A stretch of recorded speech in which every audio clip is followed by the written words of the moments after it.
The broadcast is now starting. All attendees are in listen-only mode. Good evening and welcome to Sporty's latest webinar on getting the most from ForeFlight.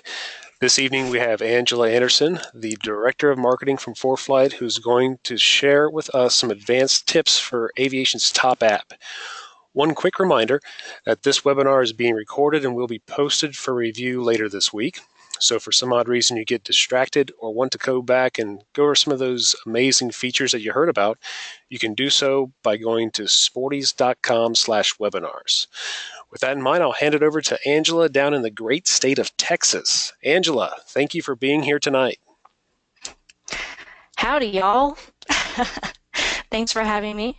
Really great to be here to speak with you all about some new ForeFlight features and maybe some things you already know, but hopefully some new tricks you can put in your flight bag, so to speak.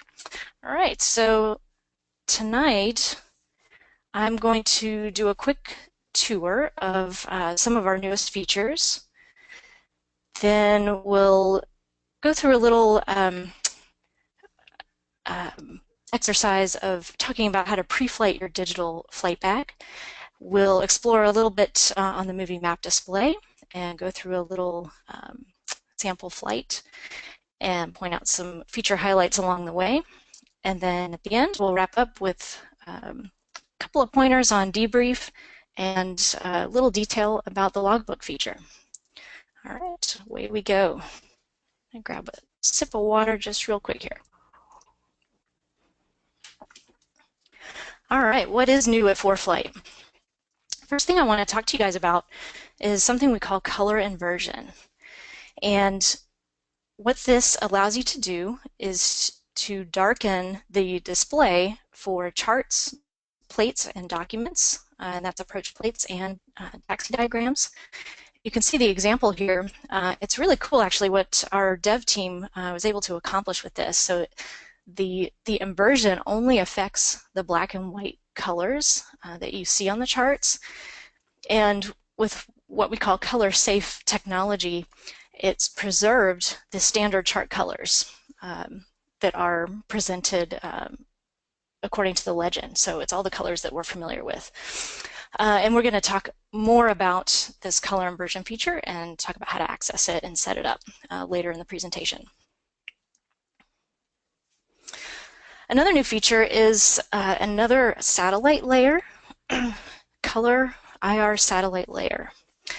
And what this layer is, it's, okay, the scale did come up there. Okay, so in this new color satellite image, the purple and darker shades of blue indicate the coldest cloud tops, which presumably are at the highest altitudes. And then at the other end of the little spectrum scale you see there, the shades of red and orange indicate shallower clouds with tops closer to the Earth's surface. So if you, and I apologize, I don't have a screenshot here to kind of compare, but that existing enhanced satellite layer, it also has a color enhancement to it, but it's only showing the highest cloud tops that are typically associated with more significant, large synoptic, Scott Dinstead taught me that word, synoptic scale weather systems and deep areas of deep and moist convection. So good indicator of thunderstorms, especially when you have the lightning layer on in association with that, and a great pairing of layers, especially in areas where the ground-based radar data is sparse or even non-existent.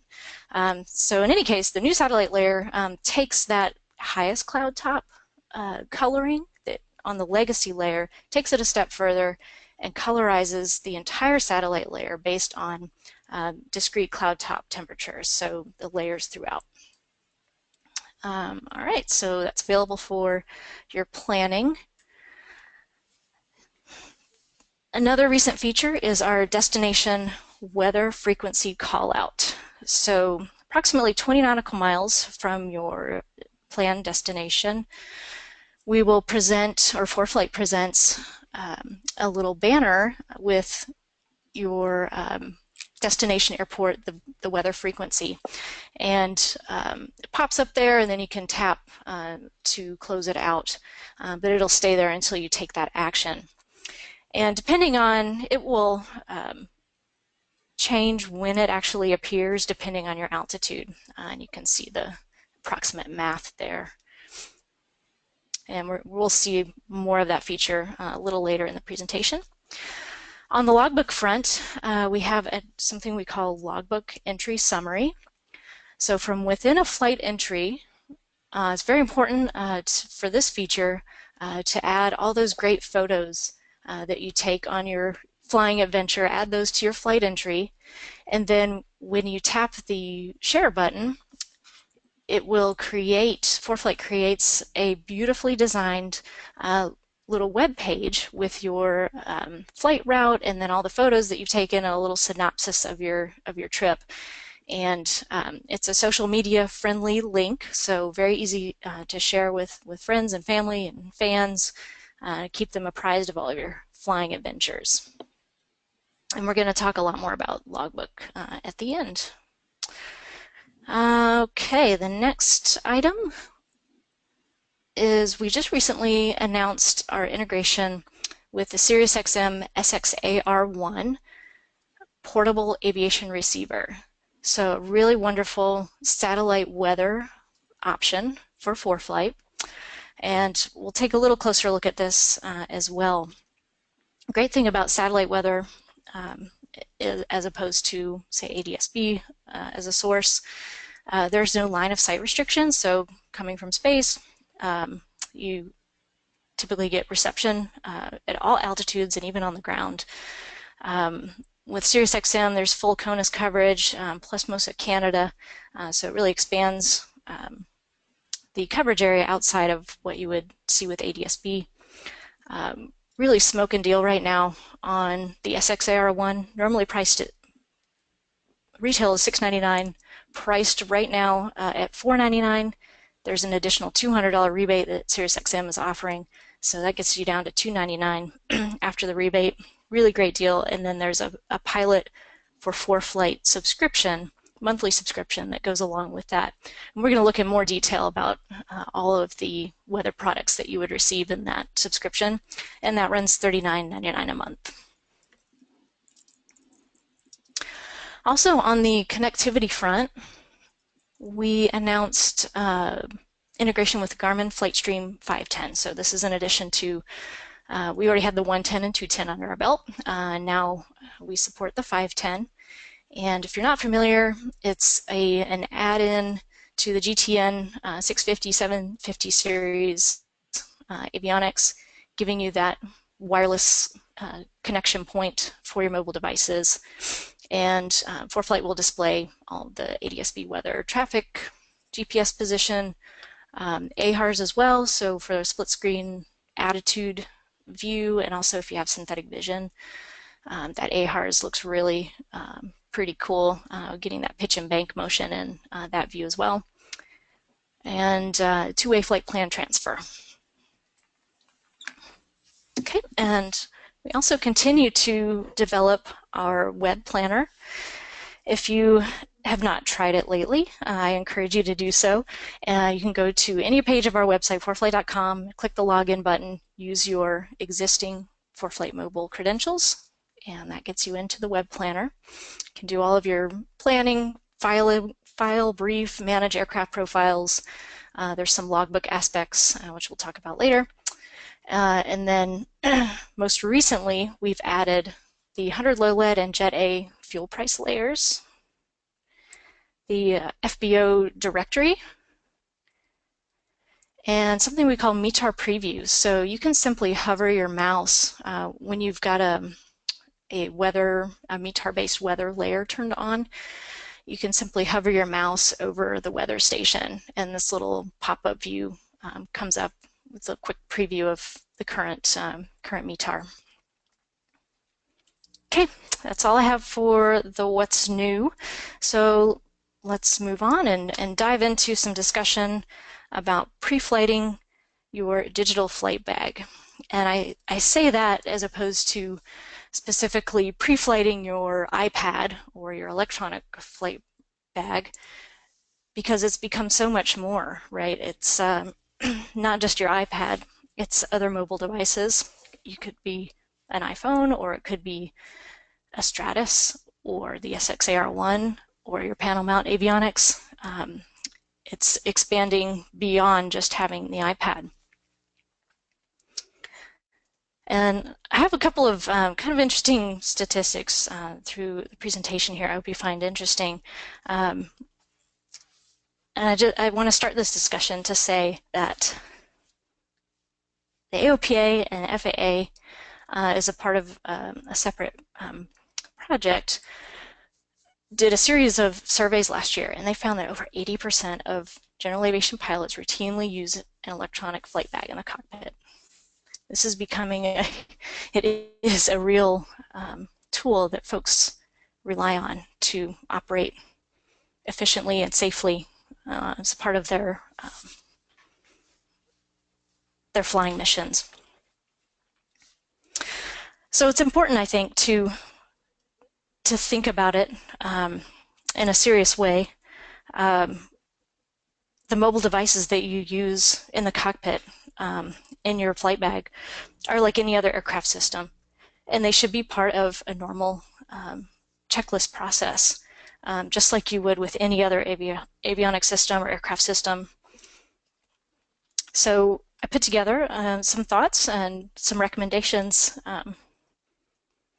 on considerations for building a checklist for your digital flight bag. So the first thing you want to do is ensure that you're checking software. And you may want to start thinking about this a few days prior to when you plan to take your flight, because you want to be aware of any software updates that have come both from ForeFlight and from Apple. We don't recommend doing a major update, especially minutes before or very close to when you're going to depart. You just don't want any surprises or any loss of functionality by doing those last-minute updates. It's a good idea to have time to play with new features, make sure everything's working as expected. On the ForeFlight side, those updates come through the App Store. So you'll want to go to your device home screen and look for that blue icon there. And when you launch that app, you'll go to the Updates tab, and you'll see the update there waiting for you. On the iOS side, that comes through the Device Settings app. And when you tap in there, you'll go to the General tab. Now, we get our hands on new iOS updates pretty far in advance, and as soon as we do get our hands on it, we begin testing with it immediately. However, there's things that Apple can change or put in at the last minute that we don't necessarily have a lot of time to make sure everything is still working properly once the new iOS update goes live. So that's why you'll see a delay sometimes. The iOS update's already out there, and we have not given the all clear yet. We just sometimes need a few more days to complete testing and make sure everything's good to go. And we can give you all the all clear. And we do send, our regimen is to send a push notification to your device, an email, and also post it on our blog and push that out to our social media channels, trying to just reach everyone we can once we're in QA. The iOS update's out there, we're in QA, and then once we feel comfortable enough to give the all clear. So at both stages, we're trying to notify folks when that's good to go. And then Sporty's also has a green light program. So if you go to the iPad Pilot News website, they have a little color-coded grid there of all the apps, and it shows the status of everyone. Okay, so after software, we want to think about batteries. So mobile life, we're in a always be charging world. So planning ahead for that is ideal. You want to make sure all your devices obviously are charged up and ready, not just your iPad, but your Stratus, your SXKR1, your Bad Elf GPS, any other devices that you'll be using along the way. And it's a good idea to have a personal minimum on how low of a battery level that you're willing to fly with, especially if you're relying on an iPad as your primary. As a rule of thumb, we work with a lot of corporate flight departments and Part 135s that have to go through a more rigorous process as far as deploying electronic flight bags to their operation and setting up, they have to formalize their checklists and their process for managing this technology. And a lot of those guys, they'll set a minimum for their crews of a 75% charge on the iPad. And always a good idea to carry spare portable USB battery packs. There's so many on the market. You can get them from Sporty's. This is a brand that I personally used, and I always carry a couple in my backpack wherever I go. Anchor. So super easy. They're not that expensive, and they slip into your pocket or your flight bag. And then closely related to checking batteries is charging in flight. So there's options for that too. Like I say, always be charging. So there are portable adapters that you can plug in to your cigarette lighter, which Sporty sells those as well. They even have a hub option, I see, if you've got multiple devices going in the cockpit. And then something new from Apario, which is our partner on the Stratus, they have something called Stratus Power, and it's a TSO'd. You can actually install it right in your panel as a charging source. So give that a Google and check that out. All right, charging batteries, got those checked. Now we want to look at the data that you've got on your device. So you'll want to make sure that you have all of the charts and maps and data and everything that you want to access in flight. You want to make sure all of that's downloaded locally to your iPad before you head into the air and potentially offline away from the internet. Otherwise, you may get in a situation where you're trying to pull up a chart and it's not there for you. So the process for that, there's kind of two parts, and these two methods work together. So there's the download manager and then there's pack. So download manager, those are your ongoing updates that you'll receive every 28 days when you get that little red badge icon in the app that says it's time to download. And the way you set that up is, so if you're normally flying in, I give my example, I've got Texas, Oklahoma, and Louisiana. So I always want to keep those charts updated every 28 days. So when I go in the download manager, I'm going to look at the top here and drill down into the coverage area, and obviously to get the states, we'll drill into United States. And then once I'm there, this top part is all of the chart and map types that I can select. So this view, it really gives you a lot of flexibility with managing space on the iPad, so you don't have to, you can pick and choose, so you don't have to download everything. And especially with iPads with a little smaller capacity, or you've got other things you want to store on there, this gives you a lot of options. So for this example, I want to add taxi diagrams, terminal procedures, and you just tap the little toggles there to turn those on, and then I'm going to select my states that I want, and you just simply tap on those and they'll turn yellow, and that means they're checked. And then I want to go back to the top and go back to the main downloads view. So we'll tap the back downloads button, and then the blue download button should be highlighted, and you'll give that a tap. And now ForeFlight is off and running and downloading all the charts and maps that you selected. So when we deliver the updates every 28 days, we use a technology called Delta Downloads. and Delta downloads will only deliver the what's changed data each month.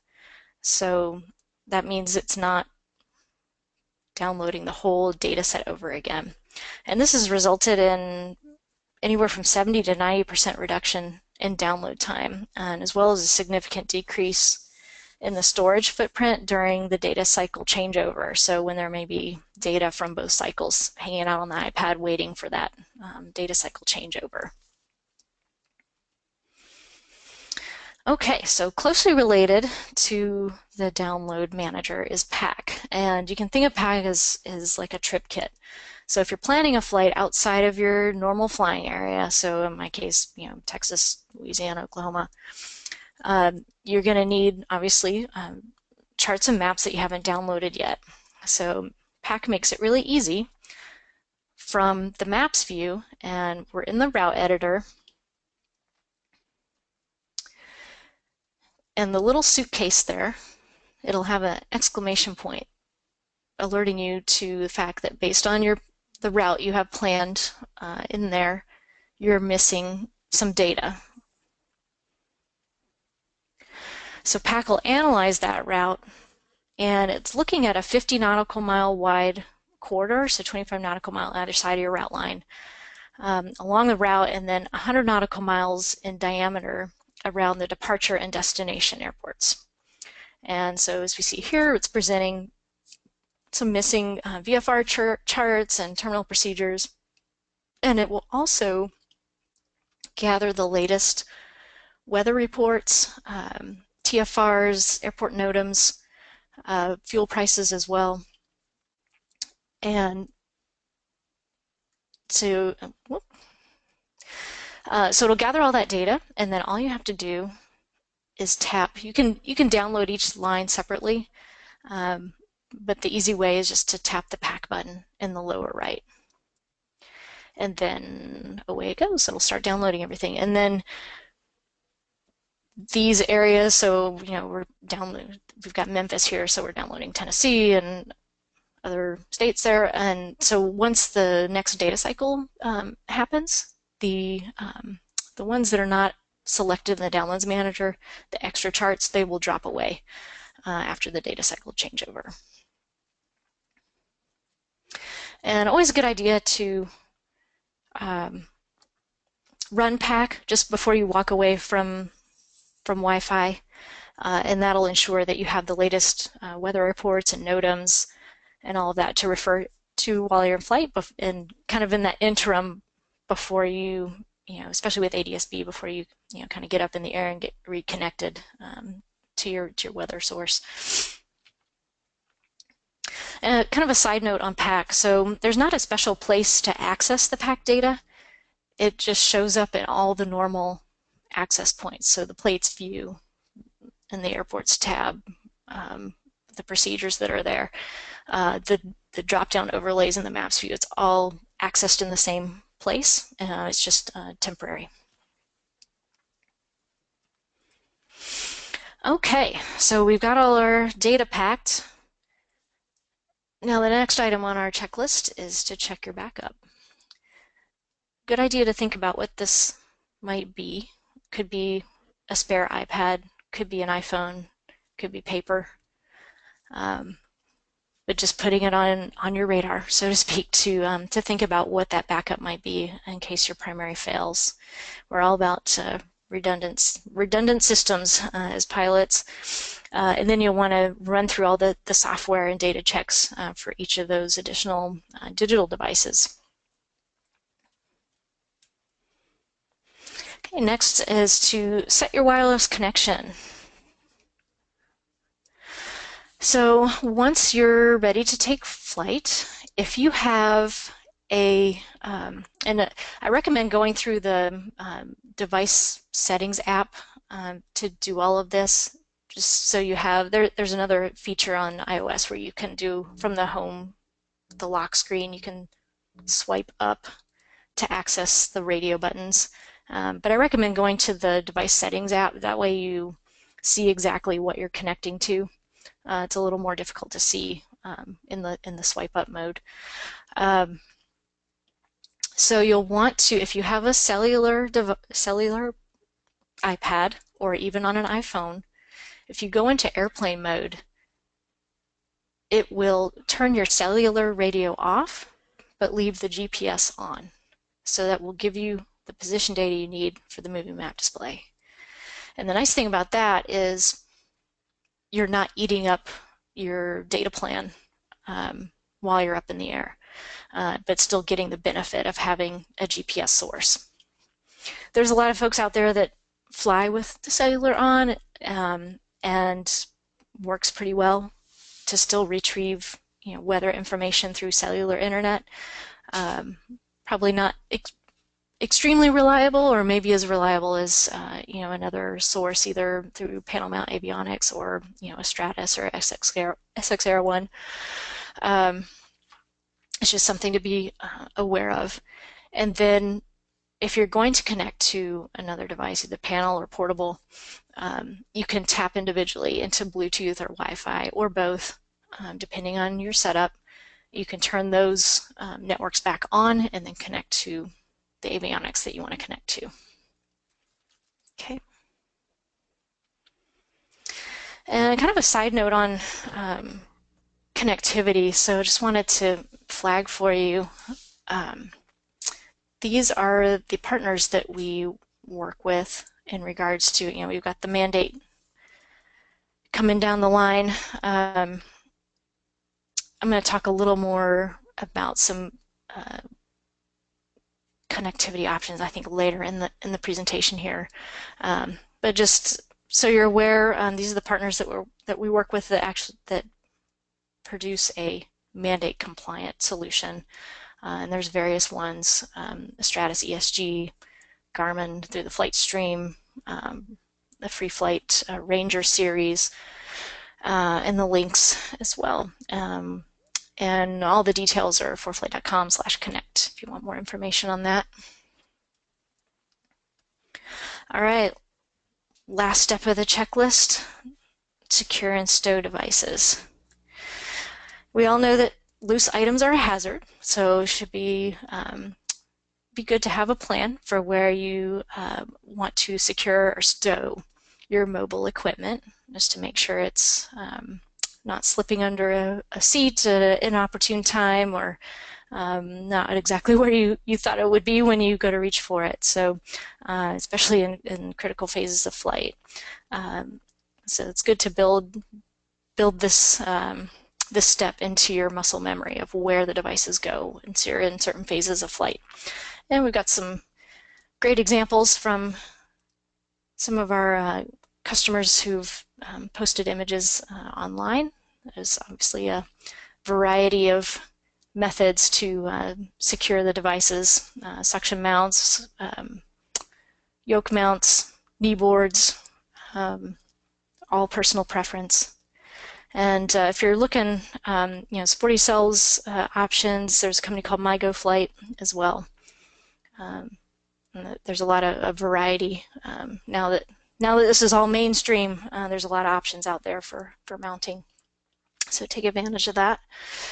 All right, so it's aviation. We all love acronyms, right? So here's our checklist. I will leave it to you to figure out your mnemonic device here. SBD, BCS, software, batteries, data, backup, connect, and secure. So hopefully that gives you some food for thought next time you take flight with your mobile devices. All right, well, let's dig into a little flight scenario here, and I'll point out some feature highlights as we go along here. We'll do a little flight from EFD, that's Ellington Field here in the Houston area, over to Memphis. And all right, so we're in the aircraft, engine's running, ready to pulled out of our spot, we're ready to taxi. We want to grab that weather report. Scratch pads is a great way to do that. We've got templates, or preloaded templates, where you just pull those up, and using a stylus or even your finger, great way to capture that weather report. and even stage it up to copy your clearance. And then once we're airborne, there's a template for a PIREP. So a great way to get your thoughts together and jot it down, and then when you key the mic, you're ready to go. All right, so we've taken our weather down on our scratch pads, and we'll keep that stylus in hand, and once we have our taxi clearance, we can trace our taxi route right on the taxi chart. And good idea to back the opacity off on that, the color. That way you're not drawing over, you can draw over the taxiway without obscuring the taxiway label. All right, so we've got our weather, we know where we're going to get to the runway. We've got our runway proximity advisor working for us. And this is another recent feature where we've added runway length remaining to the proximity advisor alert. And that's a visual alert as well as oral. Now you can manage all of the alerts in the More settings view. So in the More tab, tap on settings, and then we've consolidated all of these alerts into a central area where you can turn those on or off. There's a global speak all alerts on or off. So if you've ever had that awkward moment on a commercial flight where ForeFlight is announcing to everyone that we're entering the runway, there's an easy way to shut those off. All right, so let's jump ahead a bit. We're in the air. We've got our maps view pulled up here. We're on the aeronautical maps layer. And let's take a look at some of the settings to configure this view and give us a little more situational awareness. All right, so the first thing we want to do is, from the route editor, tap on Navlog, and that brings us into the Navlog view. So now we can follow along each leg of the route and have all of our leg information there right in front of us. Okay, so we've got our Navlog set. Now we want to set up our instrument panel. And the little instrument, or little button there that looks like an instrument, you give that a tap, and then down at the bottom of the screen, this little bar will come up, and each number, each data point is customizable. So you can tap right on that instrument, and it brings up a popover with a list of instrument options.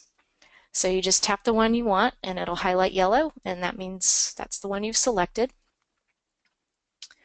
So this is also a newer feature, climb gradient. So a lot of departures have a requirement for certain climb gradient for obstacle departures, that type of thing.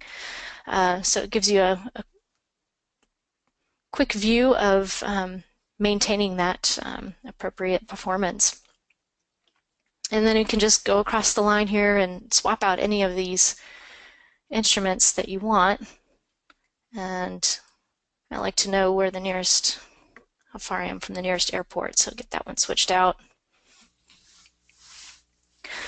All right, so let's set up some additional features that we can find in the map settings menu. And I encourage you to explore and play around with this menu. It's a really good resource because there's many settings that are available here without having to leave the map view to go to that main settings menu over in the More view and then settings. So a lot of the map related settings are easily accessible right from the map settings menu. All right, so we'll give the little, call it a cog. So we'll tap the cog, and then I'm going to turn on terrain. And then also like to turn on distance rings. And then once we back out, you can see this aeronautical map layer combined with terrain gives us kind of a neat dynamic VFR map without being the sectional. Sectional obviously is still there to look at, but it can be a little busy sometimes. Sometimes you just want the bigger view. And then kind of a side note on the distance rings. This is this particular menu, unfortunately, is not in the map settings menu. You'll go to the More and Settings view to drill down and set the distance ring style. And you can switch those from a distance or time. So there's some flexibility there on setting up those. Okay, so we've got those in place. All right, so now say we're flying along and so we're zooming around the map and panning around, kind of looking ahead, and here's our destination area. But I want to come back to, I want to see my full route line and then kind of get back to having my little own ship centered on the map. So let's walk through how to do that. So if you look at this little button here in the lower left, it's like a little route line. So give that a tap. It's called the Zoom to Route button, and it's going to expand the map back to your full route line.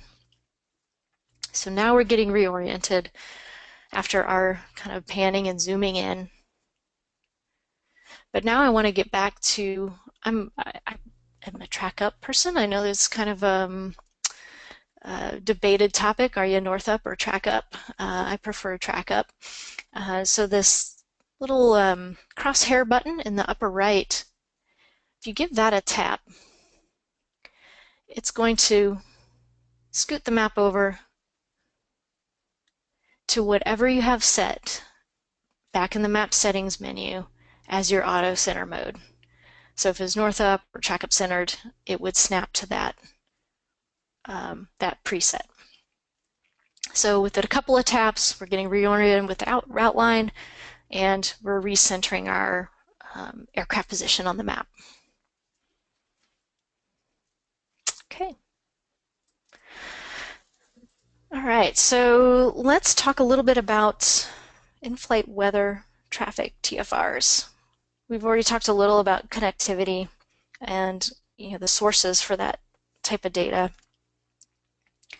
We also talked about how over 80% of GA pilots are using EFBs.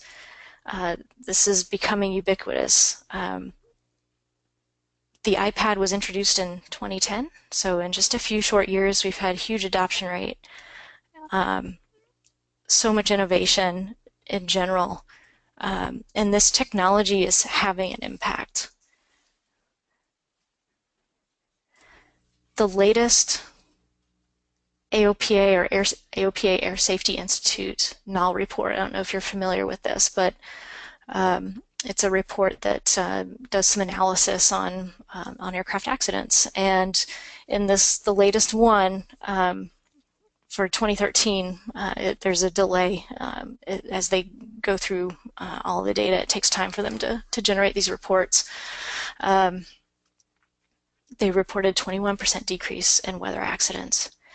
And I would like to think that the accessibility, the portability, and the affordability of this electronic flight bag, the mobile technology, has contributed to this significant decrease in weather accidents. Pilots we can all be tuned into the weather and into our planning anytime, anywhere. Standing in line at Starbucks, at the grocery store, you're constantly connected and adjusting plans and making informed decisions. And it's just amazing to me personally that that so much has evolved so quickly. Really amazing. All right, so there we go. So weather. Let's talk about ADS-B first. So you're connecting to one of our panel installed partners equipment, or you've got a Stratus. What are you actually going to see on the iPad? So in ForeFlight, you're going to access all that weather information. So kind of like on the data side, where you're downloading the trip kit, you're using Pack, the data shows up in all the normal places. Weather's the same way. It's going to show up in all the normal places. In your map selector drop-down, you're going to have all the available weather layers. NextRad, winds and temps aloft, METAR, TAF, all the good stuff through ADS-B. Everything you need. We talked earlier about, one thing I wanted to mention about ADS-B. So there's the traffic component. You'll want to make sure in your drop down here that you've got traffic selected to see that data. I've heard that question a few times. So folks, I am not seeing the traffic data. Okay, just make sure your traffic layer is treated as a layer. So make sure that's turned on, and typically that resolves the issue. All right, so we talked about SXAR1 earlier, which is XM satellite weather source. So let's take a quick look at the comparison. It's very similar.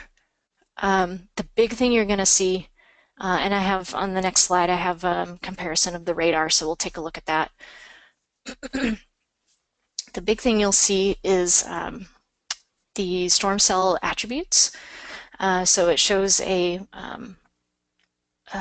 trend vector for cells, as well as showing areas for hail and tornadic activity or cyclonic activity. Really enhanced, nice radar layer. Lightning is another big one. Not quite yet through ADS-B network, but you will have that on the satellite side. And then we did just introduce cloud tops and echo tops as well with the SXAR1 integration. All right, so here's the radar compare. Thank you, Sporties, for posting these great screenshots. So top right is ADS-B, and lower left is the satellite. And I've got a link there. Sporties wrote a really nice article that compares the two. They go into a lot more detail than I'm going to here. So give that a Google if you're curious. It's just a kind of a nice side-by-side comparison. And by the way, you could, if you've got a Stratus and you're interested in the SXAR1, especially with that great prize, the SXAR1 is Bluetooth and the Stratus is Wi-Fi. So you can connect to both. Boy, I've got a lot to go. We're 42 minutes in here. Let me speed this up. So the big difference you're going to see is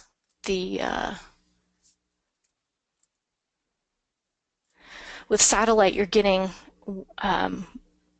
one continuous view of the radar. With ADS-B, it's broken into national and regional. So where the arrow is, you can kind of see that break from the more refined regional radar, and then further out ahead is the national, which is a little more pixelated, you could say. Whereas on the satellite, you're going to see a more continuous level of resolution. All right, another big piece of data that we're getting delivered through these devices is TFR information. So there's a huge effort. AOPA is leading an industry effort to help improve the dissemination and delivery of graphical TFR data. And in fact, in this process, I won't go into too much detail, but in this process of providing recommendation to the FAA for improvements, they found there's been a 90% decrease in TFR violations, and specifically called out through this RTCA report a key factor to reducing violations has been improved pilot situational awareness due to EFBs and graphical depictions. So pretty amazing impact here. ForeFlight 100% behind this effort. We have TFR alerts in the app, visual and oral, and this works as long as you have the alert turned on, because there is a map overlay layer. Whether you have the layer on or off, the alert works. So if by chance you, pardon me, happen to have that layer turned off, you're still going to get the warning. All right. Okay, so back to our little flight scenario here. So we're on the way to Memphis, and it's getting a little late in the day. It's getting dark, so let's check out the new color inversion and how we get that set up. So back to the map settings menu, and we now have this new button, Invert Chart Colors. And we'll give that a flip of the switch, and I've got the low IFR chart here, and you can see the black elements are white. We've still got the airspace color, we've got the airport, the green, the brown for the nav aids. All of that coloration is preserved. Much easier on the eyes in a dark cockpit. Really, it is illustrated nicely when we've got the legend pulled up here. And some of you may be asking, okay, how did I get the legend to overlay on the map here? So let me show you real quick. Back in the map settings menu, we have map touch action. So when you drill down into that menu, give this option a tap, bring chart to front with legends, and that will allow you to then see the legends on the map, and then any charts that overlap, you tap back and forth, and it will toggle between the two maps. Okay, so it also works, the color inversion also works for plates. So I can tap anywhere in this plate on map view, I can tap anywhere on the plate and pull up this popover, and same setting here, invert plate colors. Okay. All right, now I've got some quick tips here. Navlog touch planning is what I call it. And these are just some little shortcuts using the route editor view. So we're making progress to Memphis here. So we're back in edit mode in the route editor.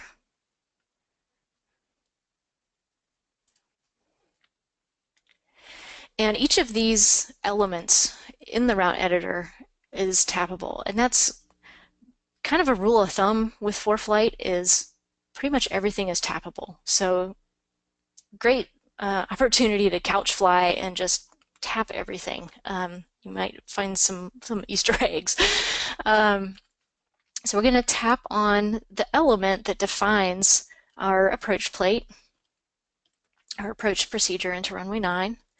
And you can see we've got a menu of options here. And say, for example, ATC says we're going to give you, or expect vectors to final. So we give that a tap, and what that'll do is create a direct to from where you currently are, current position, to a point that's approximately, or it's 3 nautical miles outside of the final approach fix. And then it also gives you this kind of extended final approach path leg that's kind of that light pink that's kind of sticking off to the left. All right. So now we've got this vector to final situation plugged in. Now what if, after I've done this, and for whatever scenario it might be, what if you want to get back to that, because in this direct to situation, it's blown away all of our other legs that came prior in our route. So how do I get back to having my full route with all the legs I had previously? Easy. Along the top nav bar here, the symbol that looks like a little clock, give that a tap, and those are your recent routes. You can also, I don't have the slides here, but you can tap the little star to make a favorite as well.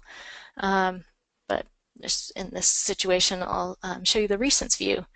So tap on the recent route that you want to reload into the route editor. Simply give it a tap. So every time you change the route, it's creating a new recent. So you can always take a step back. All right, so now we've got our full route line plugged back in with our full approach points loaded. Okay, all right, so speaking of direct to, we've got 4 ways to do a direct to. So let's talk about those. All right, so 4 ways to direct to. We're just going to walk quickly through each of these, give you a sense of the variety of ways that you can accomplish the same task. All right, DSpace waypoint. In the route editor, simply tap inside the box, brings up your keyboard, and you'll type the letter D and then a space, and when you do that, it's going to plot a lat long for your current position. And then you'll type in the ident for the airport or the nav aid or the whatever that you want to go direct to. And once you do that, whoops, there we go. All right, so once you hit enter or space again, it will plot that line that from your current position to the place you want to go direct to. Okay. Next way to do a direct to is in the route editor. So again, tapping on that waypoint element, and you can see we've got a direct to option there. Boop. All right. Third way to do direct to is the navlog leg arrow. So back on the navlog view, the little arrows on each leg are tappable. Whoops. A little trigger happy with my, there we go. Okay. So tap the arrow, and it's going to give me the option to go direct to my destination, or it'll give me a list of legs to choose from. In this case, we've only got the one other leg, but you can tap either one and reset your outline. Okay, and then also on the aeronautical maps layer, we have something called single tap. So when you've got that layer pulled up, a single quick tap, not a tap hold, but a quick tap on the point on the map, so the airport, the nav aid, the whatever, you'll get this pop over, and then you can tap the direct to right from that pop over. And that's 4 ways to direct to.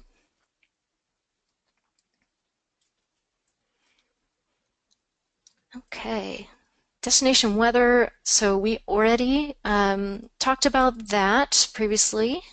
So I think we're probably pretty clear on that. We've got our Memphis weather coming up here, and now we've come full circle back to scratch pads where we can take down that new weather report for our destination. And then another new feature that I wanted to kind of sneak in here is a 500-foot alert. And this is a view that's kind of separate from our Memphis trip, but it was a better screenshot. So, so I picked this one. It shows you what it looks like with synthetic vision, and then on the right we've got a little terrain view. So that's a great new addition there. Okay, so we're back on the ground. Fast forward, we've landed. And again, with our aeronautical layer on, we, as a part of that data-driven database, we are creating the airport diagrams. So those diagrams are embedded right in that layer. And when we zoom in, all of the runways and taxiways, taxiway labels, FBO markers, it all comes into view. So we can fly right onto the the airport environment here and never have to leave the maps view, keeping our situational awareness, where do we need to turn off for our FBO. And additionally, the auto show taxi chart. So you can also set this up or set up ForeFlight to automatically show the taxi chart. So once you decelerate below 40 knots, automatically show the taxi chart with your own ship position. And with the FBO button turned on, it will show you the FBO markers on the plate as well. And then you can tap those markers to bring up the detailed FBO data. Fuel prices and phone numbers and contact, and a lot of FBOs have uploaded photos as well, and we can see our limousine as they're waiting for us. All right, we're getting to the end. Let's talk a little bit about debriefing, and then we'll do a little primer on Logbook. Okay, so if you've recorded a track log with your flight, we didn't go over that in our flight scenario. Got to pick and choose what to talk about in such a short time. So you can record a track log and then export that track log file into third-party apps like Google Earth and also CloudAhoy. There's no official agreement with CloudAhoy. I just really dig the things they're doing. Great technology for flight debrief. You can examine your flight from every conceivable angle. It's really amazing. If you've never heard of them or checked them out before, that I believe they have a 30-day trial, and they will be at Sun and Bun coming up, as will ForeFlight. So give them or check them out, see what you think. Okay, let's dig into a little bit of Logbook.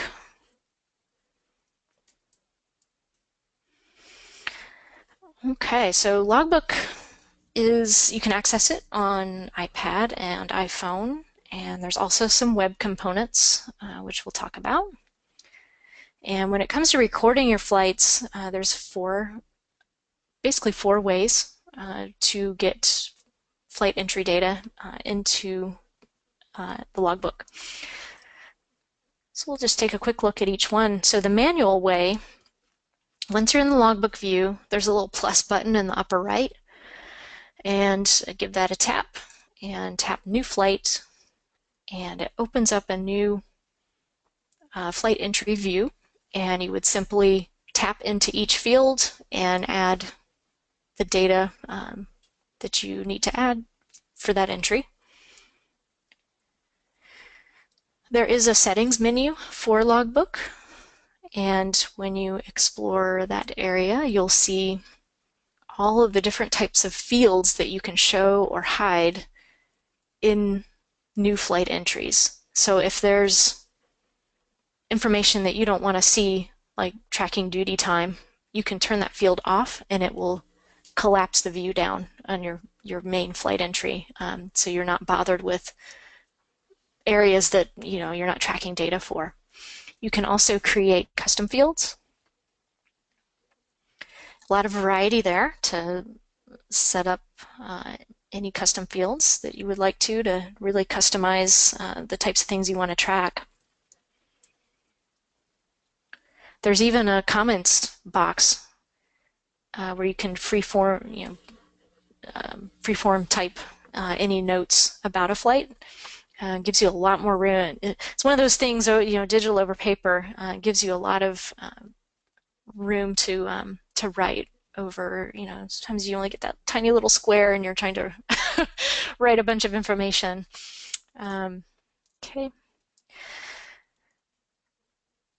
And again, on track logs, so if you do, and this is a setting, you can turn this on or off, but a track log can create a draft entry, and those would be staged in a draft entry area, and you simply tap into it, make any adjustments that you want to make, and hit the approve. So it is a pilot input action to actually have that add to your total logbook time. It's a manual approval process, so it would never add data into your logbook without your consent. Okay. Third way is through sharing. And so say you're flying with a friend or an instructor or whatever, and you want to share that logbook data. It just saves some steps for your friend to share that, and it goes through email, or if your friend already has ForeFlight set up, then it will come as a push notification as well. All right, and then if you're moving, so if you already have, say, a spreadsheet where you're keeping kind of a digital logbook, or you're using another tool, you can bulk import, and that's through the web interface. So you log in to foreflight.com and then go to the logbook tab, and then the little sub tab there, import. So give that a tap, and you can either drag and drop your file into that little box, or the better way is to probably download our template and just compare what you've already got to the template, and just make sure your columns are set up properly for a smoother import process. So that's available as a resource for you. And I won't go too crazy on this next slide. It's a lot of text. You can absorb it if you go back and look at this later. There's also a blog post, which the link is there, which defines all of this. So it's just considerations if you're moving from either paper or another digital solution into ForeFlight, and kind of planning out how you're going to make that transition. The big thing being, whether based on your type of flying, if you have most of your flying in one type of aircraft, then a total time, bulk line item may suffice. And then from this day forward, now it's all individual entries in the ForeFlight logbook. But it all depends on it. You may need more detail. If you're flying, commercially, you may need more breakdown by time by type or aircraft ID. All right, so just some considerations there. Like I say, check out the blog post if you want to mull that over a little more. All right, the other component, well, computer's just freezing up just a little bit. There we go, okay. So the other component on web is reports. And you can access a number of experience reports there. There's an 8710, which great guy adds everything up to plug into that rating application. And there's also progress tracking for private pilot and instrument, so kind of a fun thing for your students. The reports you can also access on mobile, so on iPad and iPhone as well. And then ultimately your data is yours. Anytime you want to export your full logbook, you can do that at any time through the web. All right, for the instructors out there, ForeFlight Logbook supports digital endorsements. So you can sign right in the app with a finger or a stylus. There's over 60 preloaded endorsement templates. So really handy having that proper endorsement language queued up for you, and you don't have to go searching through other resources to make sure you're entering it properly. And there's a kind of a sampling of the list of options, and you would simply scroll through and pick the one you're looking for. And when you tap into it, it brings up the text, and then the gray part, this is kind of neat, you just tap on it and it highlights that whole part for you, and you just start typing over it. So really kind of speeds up the process of doing that. Okay, and then add your signature and you're done. There's also kind of related to that is remote signing. So it's real time saver if, some of these instructors out here I know, or out there, I know are, back to back to back all day long. And some of these administrative tasks can be handled during a downtime or, later in the day. And this just offers a way for student and instructor to communicate remotely and take care of the administration of signing flight entries where needed. And I hate to go too much over here, so I'm just gonna push the throttle in here a little bit. This is just an overview of the remote signing workflow. So you just request a signature through the app, comes through the instructor, hey, there's a request here. You add your signature. When you approve it and send it back, comes back to the student in their app that they can approve and bring into their logbook. Also gives you the option to create a draft entry for your own logbook. So saves you a step on having to recreate that entry for your own, dual given flight entry. And a little bonus tip here is you can add your Sporty's course written test prep endorsement. Connect that up over on the Sporty's website, and that will just go into your endorsement area of the ForeFlight logbook. Neatest thing I think about Logbook is this color-coded currency tracking. So every flight entry you add in automatically rolls up into this currency summary. And you can customize this view. There's a little button there, Add Currency Summary. And you can track all of these things, even type ratings, single and multi-model. So it really just keeps this data front and center, keeps you on top of when you need to accomplish various activities with staying current. So really handy. So when you go to add a currency, you just choose from the menu and then adds it back in your main currency summary view. And then here's an example of what that multi-model type rating tracking looks like.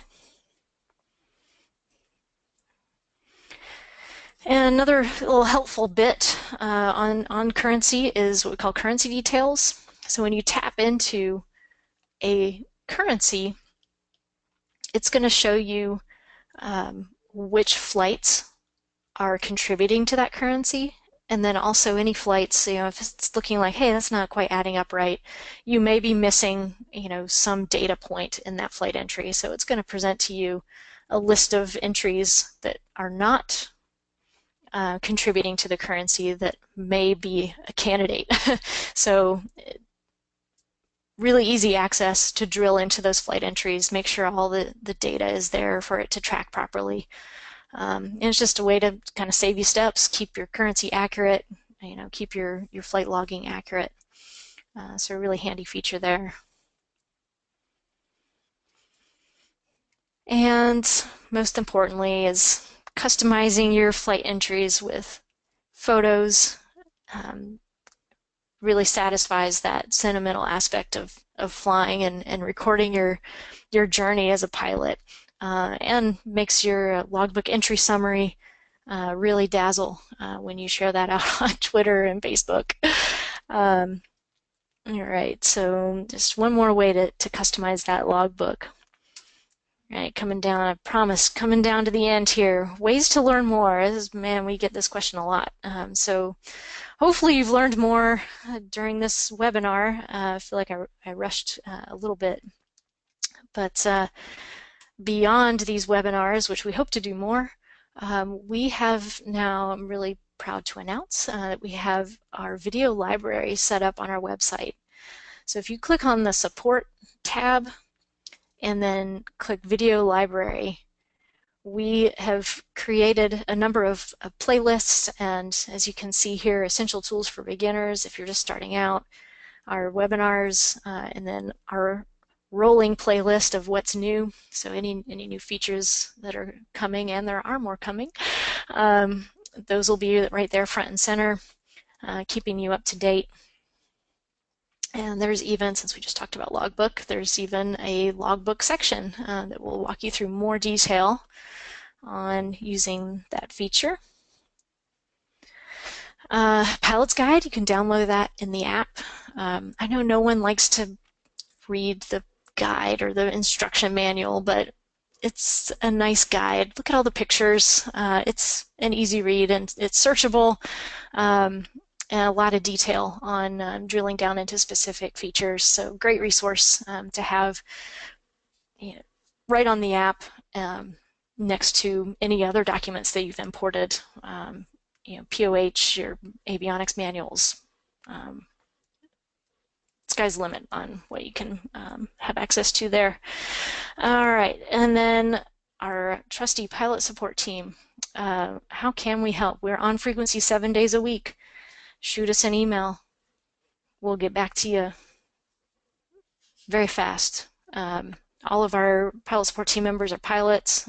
They use ForeFlight every day, and any question you have, they'll tackle it. And I invite you to join us online. Instagram, Facebook, Twitter, LinkedIn, great way to keep up on the latest enhancements and be part of the community. And we love hearing from you guys. We love seeing the photos and seeing where you're flying. We love it. We love getting to know you guys. So appreciate all of you who've participated in some of our online requests for photos. And that's all I had for this evening. So maybe we have a minute or two. I'm going to hand it back over to Doug, and maybe a couple of questions have come through. Angela, yes, we've received several questions. I'll kind of paraphrase these and group them together. I think the three kind of biggest things that we've heard throughout the presentation was weather, in particular NEXRAD. What kind of delay could one expect from real-time weather to what we see in the cockpit on ForeFlight? So that's a great question. It's so the refresh rate, whether it's ADS-B, and Doug, correct me if I'm wrong, but the refresh rate is the same, whether it's ADS-B or whether it's SiriusXM. Yes, yes. Yeah, so regional is every 5 minutes, nationals every 15 minutes. And anecdotally, generally it's very fast. You'll see the new frame within a minute, maybe not even a minute, or it could be several minutes. And there's just so many variables in the system, especially with the ADS-B. It could be a longer delay, 10 minutes, 15 minutes, but generally it's pretty spot on. The new frame comes out at 5:05, by 5:06 or 5:07, you've got the new frame. If you have a particular concern, shoot us a note, team@foreflight.com, and maybe something we can look into. I agree with your experience. I think, at least in flying for us, we found that ADS-B and XM are faster than internet on the ground. So if you're sitting at your desk looking at weather, it'll be anywhere from 5 to 10 minutes old, whereas when we're in the air, we see it anywhere from 3 to 8 minutes old, just depending on where you are and what kind of stuff you get. But yeah, I think it is very, very accurate. The other question we get during this seminar was the data consumption. Some of us have really, really old iPads that have small bits of data. Do you have any tips or tricks for us that we could reduce the amount of data that ForeFlight uses? Actual like cellular plan data, or like storage data? Storage data, in particular when we're looking at charts, the data I pack, using your pack for trip and things like that. Yeah. Unfortunately, it is difficult, especially if you have a 16 gig. It can be a struggle. And a key part of that is picking and choosing the states that you download, the chart types. There's a high resolution terrain layer that, or the WAC charts, you may not. I feel like maybe those are less frequently used. So just kind of check all the the chart types that you have selected, and maybe there's some of those that you could turn off that would save you some data space. But yeah, and Apple's not even making 16 gig you can't even get anymore, I don't think, on any device. They're all moving towards 64, 128. Sure, and then maybe reducing data from your pack downloads. If you delete your downloads often, does that help reduce the amount of data that is stored in your iPad? Yeah, so you can, back on the downloads view, don't be nervous to tap it, but you can tap the delete button and it will give you a little kind of a sub menu. So tap delete and it'll say delete expired or delete all. And you can go in there and kind of flesh out any deleted charts and data that might be hanging out. So more view, downloads, delete, and then delete expired. So that may be a good way to kind of, force that stuff out. Excellent. And we know we can share flight plans between devices when we're connected to the same network. But what about waypoints? Is there any way to share user-defined waypoints between iPads? Yeah, at the moment, it's you can. It's interesting. We just had this question at Heli Expo. So you can now. There's a send to button so when you go to the more view and into user waypoints to just view your whole list of user waypoints, down in kind of the lower left there's a send to button, and if you have email set up on your device, you can email waypoints to someone and then they can open that KML file on their own device and import that way. You can also share a file to drag and drop through iTunes. I know you're specifically asking device to device. Right now, that mail option, it's an all or nothing. We're looking at waypoints. I don't really have anything to announce there, like feature-wise, but that is a request that we've gotten in the past: is more flexibility with being able to share waypoints. The other option is you can, if it's a shared account, which may not be in this case. It's hard to know without hearing the specific question, but through the Resense feature, that's a way also if it's a shared account. Sure. That's the thing we know about ForeFlight is you guys are always coming up with new and exciting features. And every month I always ask myself, how did I fly without this before this month? And those advancements and available information to pilots really has greatly increased the cockpit safety. I know here at Sporty's, we firmly believe that the skies are safer today as a direct result of ForeFlight's hard work. So, Angela, I want to thank you for all this great information, and thank you to ForeFlight for all the great features that you do. It's been a great webinar, and a reminder for everyone out there that you'll find this at sportys.com/webinars. If you want to come back and review some of these key features, feel free to do so over the next several months. We'll also be at Sun and Fun, and you can visit ForeFlight, Sporty's, and all your favorite vendors down there. So thank you again to Angela and everyone for attending this evening.